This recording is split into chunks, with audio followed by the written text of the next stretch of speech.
તમે ભવિષ્ય માટે તૈયાર સીએનબીસી બજારના ઇબિક્સ કેશ સ્ટુડિયોમાં પ્રવેશી રહ્યા છો। નમસ્કાર, સીએનબીસી બજારના ઇબિક્સ કેશ સ્ટુડિયોમાં આપનું સ્વાગત છે। આપ જોઈ રહ્યા છો પ્રોપર્ટી ગુરુ અને હું છું ઝરણા અલકંટી। તો આજે પ્રોપર્ટી ગુરુમાં આપણે જે ચર્ચા કરવાના છે એ છે કે આપણે નવરાત્રિનો તહેવાર ઉજવ્યો છે, દશેરાનો તહેવાર ઉજવ્યો છે અને આ તહેવારના દિવસોની અંદર લોકોએ પોતાના ઘરો ખરીદવાના સપનાને સાકાર કર્યું છે। મુંબઈની જો વાત કરીએ તો મુંબઈની અંદર નવરાત્રિના દિવસોની દરમિયાન રેકોર્ડ બ્રેક ઘરોના સેલ્સ થયા છે। આ આખી પરિસ્થિતિ ખરેખર શું છે? શું લોકો ખરેખર પોતાનું ઘર લેવાનું સપનું સાકાર કરી રહ્યા છે? આ આખી ચર્ચા આજે આપણે આજના શોની અંદર કરવાના છીએ અને આ શોમાં આપણી સાથે વાતચીત કરવા માટે જોડાયા છે પ્લિન્ટ સ્ટોનના સીઈઓ મનન શાહ। મનનજી, સ્વાગત છે આપનું। મનનજી, જે રીતે આપણે જોઈ રહ્યા છે, આપની સામે જે રિપોર્ટો આવી રહ્યા છે, આ નવરાત્રિ સિઝનની અંદર લોકોએ પોતાના ઘર ખાસી એવી મોટી સંખ્યાની અંદર ખરીદ્યા છે। તો આપના મતે આ નવરાત્રિની સિઝન, આ દશેરો કેવો રહ્યો કસ્ટમર્સનો ફૂટફોલ અને કેવા થઈ રહ્યા છે વેચાણ? So, Jharnaben, thank you for inviting me. આ નવરાત્રી તો બહુ જ સારી રહી, કારણ કે બહુ વખતે નવરાત્રીમાં આટલો સારો વેચાણ થયો છે। ફૂટફોલ જોઈએ તો આપણે ફૂટફોલ બાકીના મહિનાઓના કમ્પેરિઝનમાં ઓલમોસ્ટ 50 to 70% ફૂટફોલ વધ્યો હતો। જ્યારે આપણે રજીસ્ટ્રેશન જોઈએ છે તો અપ્રોક્સિમેટલી 2500 રજીસ્ટ્રેશન 7 દિવસમાં ખાલી મુંબઈમાં થયા છે। એટલે એવરેજ 350 રજીસ્ટ્રેશન થયા છે। એટલે આપણે જો એમ કમ્પેર કરીએ તો ઓલમોસ્ટ 70% ઇન્ક્રીઝ થયું છે પ્રીવિયસ ડેલી એવરેજ અગર પાછળના મહિનાઓ જોઈએ તો। અને આપણે જે ટ્રેન્ડ જોયા છે કે ડેવલપર આ નવરાત્રી માટે બહુ જ અપેક્ષાથી વેઇટ કરી રહ્યા હતા। ખાલી આપણે જોઈએ તો અમદાવાદમાં ટોટલ 100 પ્રોજેક્ટ નવા લોન્ચ થયા છે આ 10 દિવસમાં અને મુંબઈમાં પણ અપ્રોક્સિમેટલી 50 થી 60 પ્રોજેક્ટ લોન્ચ થયા છે। સો આ નવરાત્રીમાં બહુ બધી બુકિંગ્સ પણ થઈ છે। જે પણ ડેટા આવી રહ્યો છે આ બધો સાચો ડેટા છે। બુકિંગ્સ પણ બહુ જોરશોરથી થઈ છે, રજીસ્ટ્રેશન પણ એકદમ જોરશોરથી થયા છે। જી મનનજી, તો અત્યારે આપણે જે રીતે જોઈ રહ્યા છે કે અમદાવાદ હોય કે મુંબઈ હોય, બંને જગ્યાએ કસ્ટમરનો ફૂટફોલ ખાસો એવો વધી રહ્યો છે। લોકો પોતાનો ઘર જોવા માટે, ઘરની પસંદગી કરવા માટે પ્રોપર્ટીની મુલાકાત લઈ રહ્યા છે અને ઘરના વેચાણના આંકડા પણ છે તે ખરેખર અહીંયા આગળથી વધતા દેખાઈ રહ્યા છે। મનનજી, પણ મારે એ જાણવું હતું કે આ જે ઘરોનું વેચાણ વધ્યું છે એની પાછળ તમે કયા કારણોને જવાબદાર માનો છો? ગવર્મેન્ટની પોલિસી જવાબદાર છે કે પછી આ કોરોના બાદ જે રિકવરી આવી છે, ઇકોનોમી રિકવર થઈ રહી છે એ જવાબદાર છે કે ફરીથી બધાની જોબ અને કામકાજ ફરીથી પાટે આવ્યું છે અને ઇન્કમ જળવાઈ રહી છે, જોબ સિક્યુરિટી ધીમે ધીમે વધી રહી છે જે વચ્ચે ખોરવાઈ હતી, આ બધા કારણો જવાબદાર છે? એકચ્યુઅલ કારણો તમે કયા જોઈ રહ્યા છો?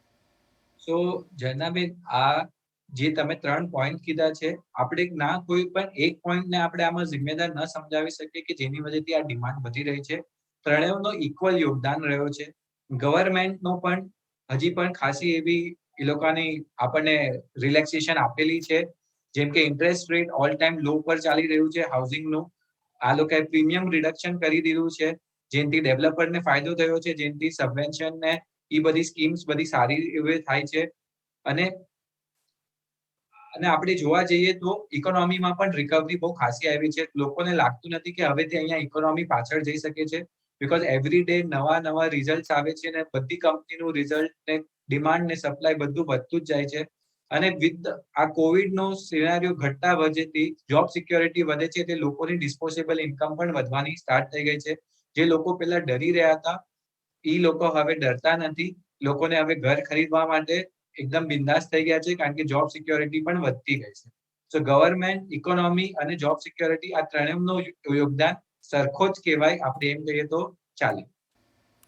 ઓકે, તો ગવર્મેન્ટ, ઇકોનોમી અને જે જોબ સિક્યુરિટી છે, આ ત્રણેયનું યોગદાન મળી રહ્યું છે અને આ માટે લોકો સક્ષમ થઈ રહ્યા છે પોતાનું ઘર ખરીદવાનું સપનું જોવા માટે અને એ સપનાને સાકાર કરવા માટે।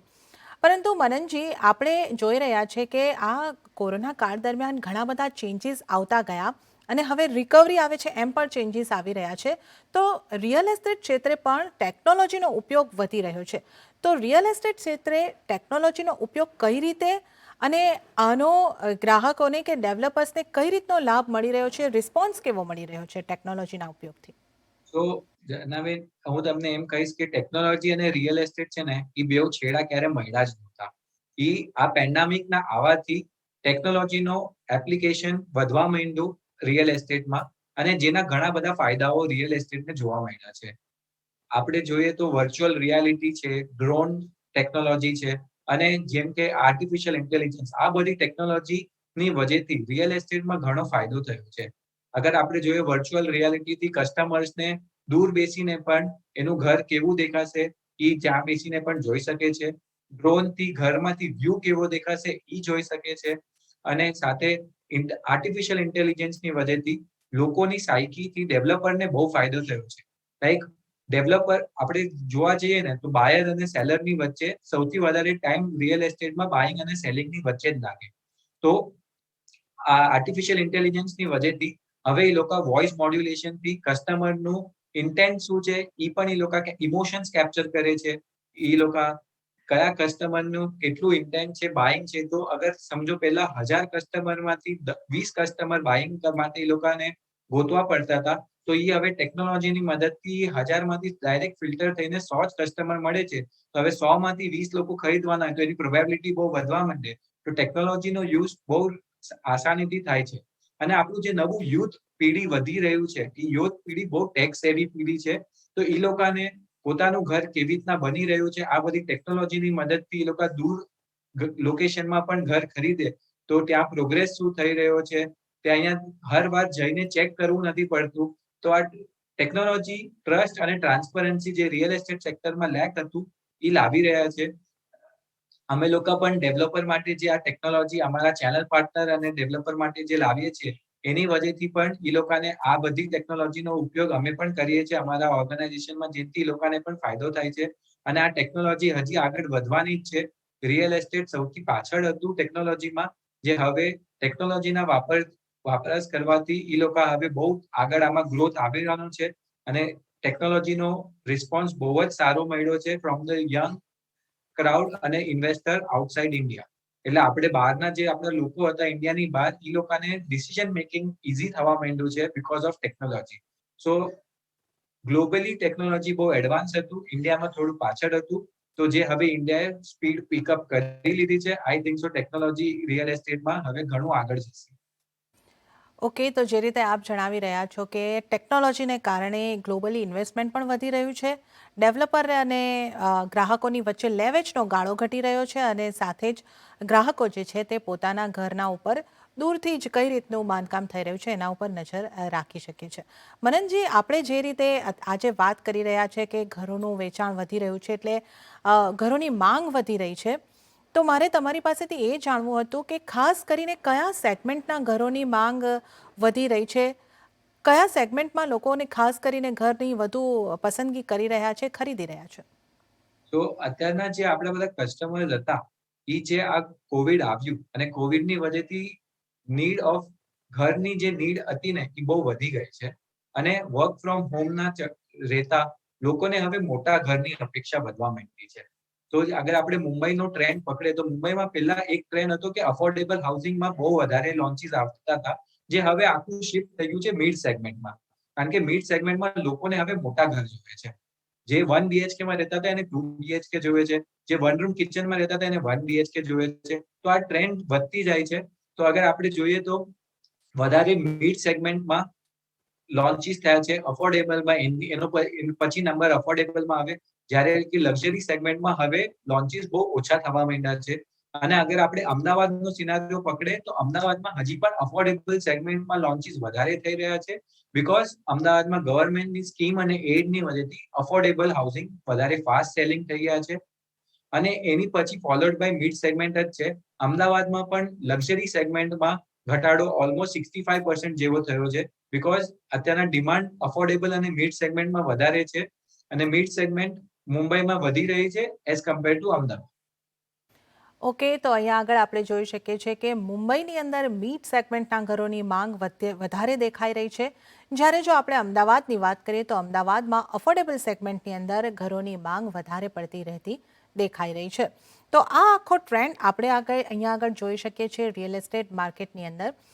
પરંતુ મનનજી, આપની પાસેથી એ પણ સમજવું છે કે અત્યારે જે ગ્રાહકોની માંગ છે, એટલે જો આપણે પ્રી કોવિડ અને પોસ્ટ કોવિડની કમ્પેરિઝન કરીએ તો ત્યારે પહેલાં પ્રી કોવિડમાં અને અત્યારે પોસ્ટ કોવિડમાં ગ્રાહકોની અપેક્ષાઓ, ગ્રાહકોની માંગણી, એની અંદર કોઈ ડિફરન્સ આવ્યો છે? એટલે પહેલાં એ લોકોને કેવી એમ્યુનિટીઝની અપેક્ષા હતી, હવે કેવી એમ્યુનિટીઝની અપેક્ષા છે, કે સાઇઝની વાત કરો કે બીજા અન્ય કોઈ પણ રીતે એવો કોઈ ડિફરન્સ તમે નોંધ્યો છે? અને એ માટે ડેવલપર દ્વારા પણ કોઈક પગલાં લેવાયા હોય કે કોઈ ફેરફાર કરાયા હોય એવું કંઈ આપના ધ્યાનમાં ખરું? હા, તો પ્રી કોવિડ જ્યારે ચાલતું હતું ને, ત્યારે આપણા ગ્રાહકો જે હતા ને, એ બધા વેઇટ એન્ડ વોચ ગેમ રમતા હતા. કે હમણાં મારે ઘર લેવાની હજી પ્રાઇસ કદાચ નીચે આવશે. ઘર લેવાની મને ગાય નથી. હું હજી 5 પ્રોજેક્ટ જોઉં. મને ગમતો પ્રોજેક્ટ મળશે ત્યારે લઈશ. કે મને ભાવ મારામાં મળશે ત્યારે લઈશ. પણ જેવું કોવિડ આવ્યું ને, લોકોને ઘરની ડિમાન્ડ કે ઘરની નીડ સાચેમાં સમજમાં આવી કે હવે મારી માટે ઘર લેવું કેટલું ઇમ્પોર્ટન્ટ છે. અને એની વજહથી એ લોકોની જે ડિમાન્ડ હતી કે મને હવે સારું ઘર જોઈએ છે અને એ ઘરના સાથે મને મોટું ઘર પણ જોઈએ છે અને બધી એમ્યુનિટીઝ આજુબાજુમાં જ હોવી જોઈએ. બિકોઝ અગર પાછો આવો કઈ સિનારીઓ આવે તો હું કાંઈક તો યુઝ કરી શકું, બિકોઝ બધું ગવર્મેન્ટ રિસ્ટ્રિક્શનમાં બીજી બધી વસ્તુ બંધ થઈ જાય છે. અને ડેવલપરે આ બધું નોટ કર્યું અને હવે તમે જોશો જે પણ નવા લોન્ચીસ થઈ રહ્યા છે, એ જે મેં ઉપર પણ કીધું બધા મિડ સેગમેન્ટમાં વધારે થઈ રહ્યા છે. અને આ બધા જે બિલ્ડિંગ બનાવી રહ્યા છે એ પણ ફૂલ એમ્યુનિટીઝ વાળા બનાવી રહ્યા છે, બિકોઝ કસ્ટમરને હવે એમ્યુનિટીઝનું ઇમ્પોર્ટન્સ બહુ વધી ગયું છે. એ લોકોને એમ્યુનિટીઝ વગરના ઘર ગમતા નથી. અને આપણે જોઈએ કે પ્રી કોવિડમાં કસ્ટમરને પેમેન્ટ માટે આટલી બધી સુવિધા નહોતી, ઇન્ટરેસ્ટ રેટ પણ હાઈ હતા અને એ બધું હતું. અને અત્યારના અગર આપણે જોઈએ તો ઇન્ટરેસ્ટ રેટ પણ ઓલ ટાઈમ લો પર ચાલી રહ્યું છે હાઉસિંગના. એની વજહથી પણ એ લોકોને બેનિફિટ થઈ રહ્યું છે. અને સાથે ડેવલપર લોકો બહુ બધી સબવેન્શન સ્કીમ્સ લઈ આવ્યા છે. No EMI, zero stamp duty, zero GST, આવી નવી નવી સ્કીમો લાવીને કસ્ટમરને એટ્રેક્ટ કરે છે. અને જેની વજહથી કસ્ટમરને બહુ ફાયદો થયો છે. અને જે આપણા ગ્રાહકો હતા એ ગ્રાહકોને ફાયદો આનાથી વધ્યો છે અને ડેવલપરની સાથે રહીને એ લોકોને આની સાથે બહુ ફાયદો થયો છે. અને એમાં પણ ડેવલપરે આ બધી સ્કીમ લાવવાથી એ લોકોનો પ્રાઇસનો ઇમ્પેક્ટ એ લોકોની ઉપર પણ થયો નથી. જેની વજહથી ડેવલપરનું જે નીડ હતું એ પણ સચવાઈ ગયું અને કસ્ટમરની નીડ પણ સચવાઈ ગઈ છે. મનનજી, તો અત્યારે આપ પ્રાઇસની વાત કરી રહ્યા હતા, તો જે રીતે આપણે જોઈએ છે કે ખાસા લાંબા સમયથી આપણે પ્રોપર્ટીની કિંમતોને સ્થિર રહેતા જોઈએ છે, પરંતુ અત્યારના જે સંજોગો છે જેની અંદર આપણે જોઈએ છે કે કોમોડિટીની કિંમતો, મેટલની કિંમતો ખૂબ જ વધી રહી છે, તો આને લઈને પણ ડેવલપરને અમુક સમસ્યાઓ આવતી હશે, અને આ સિવાય પણ ડેવલપરની સામે કયા કયા પડકાર છે એ આપની પાસેથી જાણવું હતું. તો ડેવલપરને અત્યારના છે ને બહુ બધા લોન્ચીસ થઈ રહ્યા છે, તો કોમ્પિટિશન બહુ વધી રહ્યું છે. અને આમાં જે ડેવલપર, જે મોટા ડેવલપર હતા ખાસા, કે આપણે કહીએ એ ગ્રેડ કેટેગરીના ડેવલપર, એ લોકો આગળ ટેકનોલોજી સોલ્યુશન્સ ને બધું અવેલેબલ છે. પણ જે નાના ડેવલપર છે એ લોકો આગળ હજી પણ ટેકનોલોજી સોલ્યુશન્સ નથી. એ લોકોને આ બધી સિચ્યુએશનમાંથી કેવી રીતના ફાસ્ટર રિઝલ્ટ લાવી શકે, બેટર રિઝલ્ટ લાવી શકે, એની માટે એ લોકો સ્ટ્રગલ કરી રહ્યા છે. પણ જ્યારે આપણે ફંડ્સની માટે ડિસ્કશન કરીએ તો હજી પણ ફંડ્સ જે પણ અવેલેબલ છે એ મોટા ડેવલપર પાસે જ અવેલેબલ છે. જેમ કે જે આપણા નાના ડેવલપર હોય બી અને સી કેટેગરીના, એ લોકોને હજી પણ ફંડ્સ માટે થોડું આગળ પાછળ થાય જ છે. અને આપણે જેમ જોઈએ છે કે આ કોમ્પિટિશન એટલી વધતી જાય છે કે પ્રાઇસ વોર કે એ લોકો ક્યાંય કરી નથી શકતા. અને જેમ કે કોમોડિટીને જે તમે કીધું કે પ્રાઇસીસ બહુ વધી રહ્યા છે, તો એ લોકોનું જે કોસ્ટ ઓફ કન્સ્ટ્રક્શન હતું એ હવે વધવા માંડ્યું છે.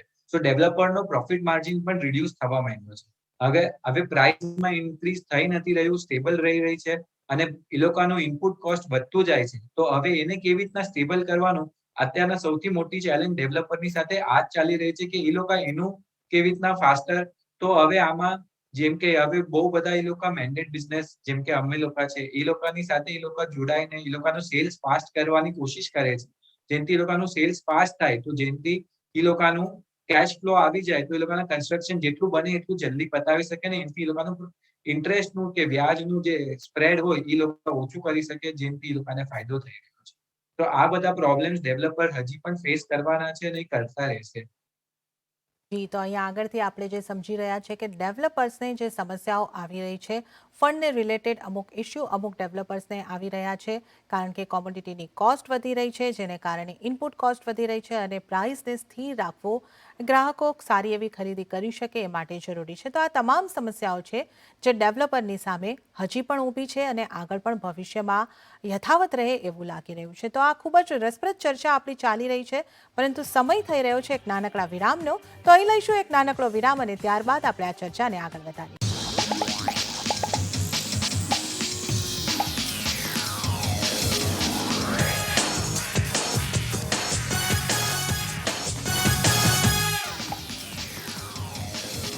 તો વિરામ બાદ પ્રોપર્ટી ગુરુમાં ફરી એક વખત આપનું સ્વાગત છે અને આજે આપણે પ્રોપર્ટી ગુરુની અંદર જે પ્રોપર્ટીના વેચાણ છે એના અંગેની ખાસ વાતચીત કરી રહ્યા છે અને આ વાતચીતમાં આપણી સાથે મનન શાહ જોડાયેલા છે. મનનજી, ફરીથી આપની પાસે આવીશ અને આપણે રેસિડેન્શિયલ માર્કેટ અંગે ઘણી એવી બધી વાતો કરી. હવે મારે તમારી પાસેથી એ સમજવું હતું કે જે રીતે આપણે જાણીએ છીએ કે કોરોના કાળ દરમિયાન વર્ક ફ્રોમ હોમના કોન્સેપ્ટ આવ્યા, લોકોએ ઓનલાઈન ખરીદી કરવાની, જીવન જરૂરિયાતની વસ્તુઓ પણ ઓનલાઈન ખરીદતા થયા. આ બધાની વચ્ચે વેરહાઉસિંગને કેટલી ઇફેક્ટ આવી, વેરહાઉસિંગનો માર્કેટ પર કેટલી ઇમ્પેક્ટ પડી છે? તો તમે બરાબર કીધું કે બિકોઝ આ કોરોના વાયરસ કે COVID-19 ની વજહથી બહુ બધા ડિમાન્ડ અને સપ્લાય થયા અને એની વજહથી આ ઓનલાઈન શોપિંગનો તો માહોલ બહુ જ વધ્યો છે અને એ અત્યારના ઓનલાઈન શોપિંગનું સેલ્સ સૌથી ઓલ ટાઈમ હાઈ પર ચાલી રહ્યું છે. એની વજહથી વેર હાઉસિંગની ડિમાન્ડ પણ એટલી જ ઇન્ક્રીઝ થઈ છે. અત્યારના 3 વર્ષમાં અત્યારના જે સૌથી વધારે કોઈ રિયલ એસ્ટેટ સેક્ટરમાં કોઈ સેક્ટર ગ્રો થયું હોય એની અંદર ઈ વેર હાઉસિંગ સેક્ટર છે. એ ઓર્ગેનાઇઝ રિટેલની વજહથી વેર હાઉસિંગની ડિમાન્ડ પણ વધી રહી છે અને હવે વેર હાઉસિંગમાં ઇન્વેસ્ટમેન્ટ બહુ ઓર્ગેનાઇઝ તરીકેથી આવવા માંડ્યા છે. બહુ ફ્લેક્સિબલ સ્કીમો જ બની રહી છે કે લોકો રેન્ટલ મોડેલમાં જાય છે, લોકો એને પાર્ટનરશિપ મોડેલમાં જાય છે અને એવી રીતના કરીને અલગ અલગ ફોર્મમાં વેર હાઉસિંગમાં ઇન્વેસ્ટમેન્ટ આવવા માંડ્યું છે અને એની ડિમાન્ડ બહુ જ સારી રીતના વધી રહી છે અત્યારના વેર હાઉસિંગમાં. ઓકે, તો વેર હાઉસિંગની ડિમાન્ડ અહીંયા આગળ આપણે વધતી જોઈ રહ્યા છે અને સાથે જ આપણે વાત કરી લઈએ કમર્શિયલની પણ. તો મનનજી, જે રીતે વર્ક ફ્રોમ હોમનો ટ્રેન્ડ જે છે, તો શું કમર્શિયલ રિયલ એસ્ટેટને પણ આની અસર થઈ છે? કમર્શિયલ રિયલ એસ્ટેટને તમે કઈ રીતે જોઈ રહ્યા છો? તો કમર્શિયલ રિયલ એસ્ટેટમાં છે ને બિકોઝ આ જે કમર્શિયલ રિયલ એસ્ટેટ હતા એ બધામાં વેકેન્સી રેટ બહુ હાઈ પર હતી.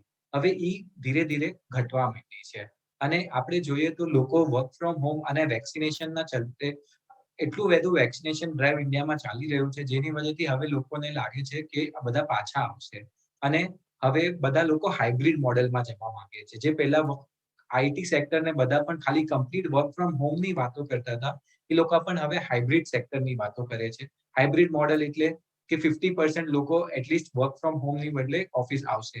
તો અગર એ બધી રીતના આપણે જોઈએ તો કમર્શિયલમાં પણ ડિમાન્ડ પાછી આવવાની રહી છે અને એક ન્યૂ એજ ટેકનોલોજી કહીએ કે જેવા કમર્શિયલ હબ્સ બની રહ્યા છે કે જે ટેકનોલોજી સેવી કમર્શિયલ હબ્સ નવા બની રહ્યા છે.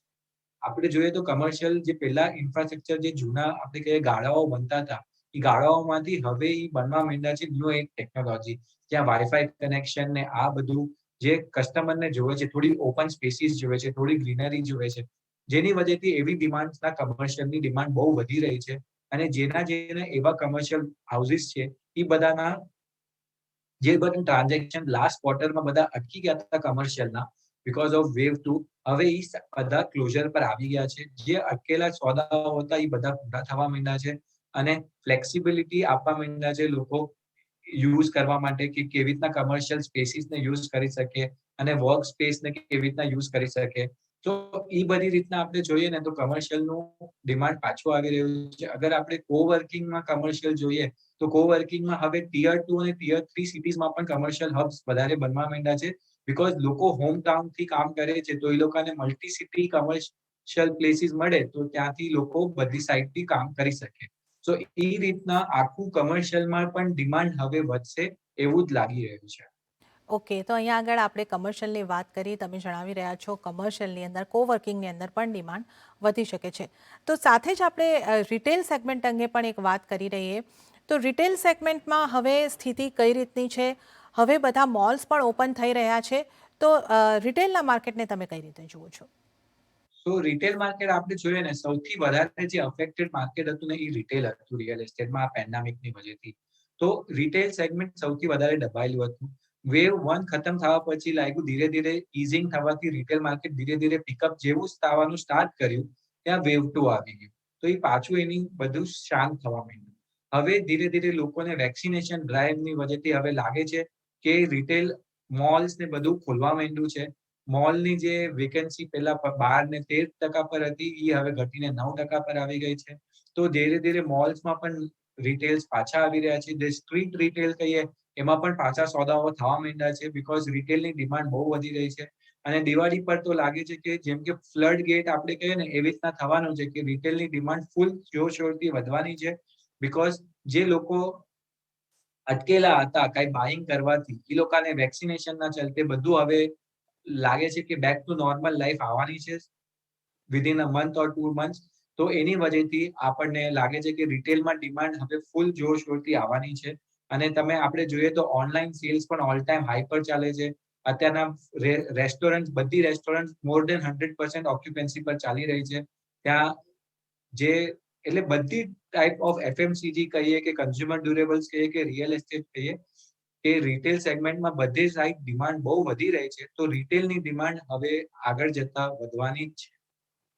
રિટેલની ડિમાન્ડ ખાસી એવી વધી શકે છે એવું અહીંયા આગળથી આપણને લાગી રહ્યું છે.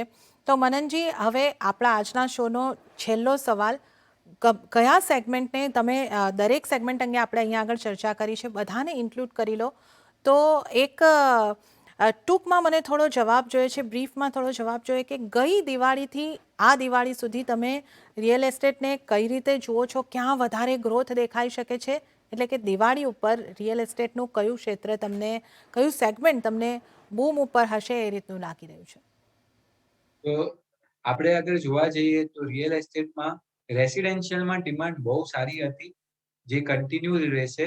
અને રેસિડેન્શિયલ આઉટ પરફોર્મ જ કરવાનું છે કમર્શિયલને અને એની માટે બીકોઝ ત્યાં હવે એન્ડ યુઝરની ડિમાન્ડ બહુ હાઈ વધી ગઈ છે. સો રેસિડેન્શિયલમાં ઇન્વેસ્ટર્સ પણ હવે પાછા આવી રહ્યા છે બીકોઝ એ લોકો આગળ કોઈ બીજો સેક્ટર નથી ડિસ્પોઝ કરવા માટે. તો ઇન્વેસ્ટર ડિમાન્ડ પણ વધી રહી છે, રિટેલ ડિમાન્ડ પણ બહુ હાઈ છે. એટલે રેસિડેન્શિયલ હંમેશા આઉટ પરફોર્મ કરશે કમર્શિયલ અને રિટેલ કરતા. પણ કમર્શિયલ અને રિટેલમાં પણ ગ્રોથ આવવાનો જ છે. તમે પૂછ્યું કયું સેક્ટર સૌથી વધારે આઉટ પરફોર્મ કરશે તો એ રેસિડેન્શિયલ સૌથી વધારે આઉટ પરફોર્મ કરશે બીકોઝ ઘર લેવાની અત્યારથી આની કરતા બેટર ઓપોર્ચ્યુનિટી કોઈ માટે નથી because home loan all time low છે. અને home loan all time low છે અને જે ફેસિલિટીઝ ડેવલપર્સ આપી રહ્યા છે રેસિડેન્શિયલમાં, જે ફ્લેક્સિબિલિટી આપી રહ્યા છે, સ્કીમ્સ આપી રહ્યા છે, એની વજહથી રેસિડેન્શિયલ ડિમાન્ડ હંમેશા આઉટ પરફોર્મ કરવાની છે. જી મનનજી, આપનો ખૂબ ખૂબ આભાર. આપ અમારી સાથે જોડાયા અને આ રસપ્રદ કાર્યક્રમમાં અમારી સાથે ભાગ લીધો, અમારી સાથે રિયલ એસ્ટેટ અંગે ચર્ચા કરી. આપનો આભાર. આજે આપણે એ સમજ્યા છે કે હવે દિવાળીની આપણે જે વાત કરી રહ્યા છે, દિવાળી ઉજવવા જઈ રહ્યા છે, તો દિવાળી બાદ આપણને રિયલ એસ્ટેટની ક્ષેત્રે વધુ ગ્રોથ થતો દેખાશે અને ખાસ કરીને આપણને જે રેસિડેન્શિયલ ક્ષેત્ર છે ત્યાં આગળ આપણને આઉટ પરફોર્મ થતું દેખાઈ શકે છે. વારંવાર અમે તમને કહેતા આવીએ છીએ કે ગ્રાહકોને માટે આ સારો સમય છે. જો તમારે ઘર ખરીદવું હોય તો તમારા ઘરોની કિંમતો પર વધારો આવે એ પહેલાં તમે આ ઘર ખરીદવાનો તમારો નિર્ણય જલ્દીથી લઈ શકો છો. અને હાલમાં તમારે માટે ઓછા વ્યાજદર એ પણ એક ખાસ આકર્ષણનો પોઈન્ટ રહેલો છે. તો દર્શક મિત્રો, તમારે જો કોઈ ઘર ખરીદવું હોય, વેચવું હોય, એટલે કે પ્રોપર્ટીને લગતા કોઈ પણ તમારા સવાલ હોય તો અમને તમે ઈમેલ દ્વારા પૂછી શકો છો. અમારું ઈમેલ એડ્રેસ છે propertyguru@nw18.com. તો આ સાથે આજના પ્રોપર્ટી ગુરુમાં હાલ પૂરતું આટલું જ. મને એટલે કે ઝરણાને પણ આપશો રજા, પરંતુ આપ જોતા રહો CNBC બજાર. નમસ્કાર.